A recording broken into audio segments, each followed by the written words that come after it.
जितने upper caste जो सवर्ण लोग हैं उनसे ये बात पच नहीं पाता है कि एक दलित होते हुए किसी ने हमारा संविधान ये किया।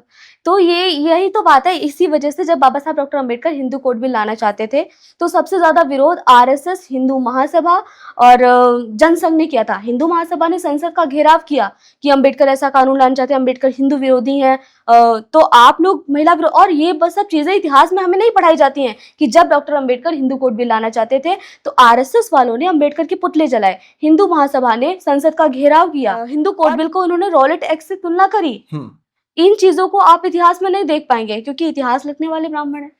और एक चीज, जब ये आरएसएस और हिंदू महासभा हिंदू कोड बिल के अगेंस्ट में खड़े हुए थे और एक व्यक्ति हमें ये सुनने को आता है कि सरोजिनी नायडू, जो उस टाइम की one of the first women parliamentarian मानी जाती थी, वो भी उसके खिलाफ खड़ी थी, जो सवर्ण वुमन थी। प्रोग्रेसिव महिलाएं जो हैं उनको तो वो महिलाएं सिर्फ उनको दिखाने के लिए रखा गया है कि हाँ हाँ महिला हमारे यहाँ सांसद हैं, लेकिन उनका सिर्फ इस्तेमाल अपर कास्ट के जो व्यक्ति हैं वही लोग करते हैं, वो उनकी ही विचारधारा से चलती हैं। अभी यही तो हुआ था, महिला आरक्षण बिल जब आया 1956 में आई थिंक आया था, उसके बाद कई बार पारित होने की कोशिश हुई तो लेकिन पास नहीं हुआ। 2023 में फिर से आया था, और जब उस टाइम पे बिल आया था तब लालू यादव और शरद यादव जैसे नेताओं ने संसद में इसके लिए खूब लड़ाई लड़ी थी।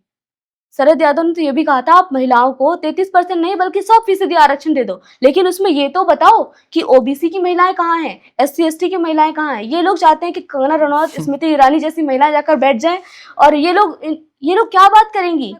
इनकी फूलन देवी जैसी महिलाएं जब संसद में चुनकर जाती हैं, और एक मैं महिला के नाम लूंगी, लालू प्रसाद यादव ने भगवतिया देवी को टिकट दिया था।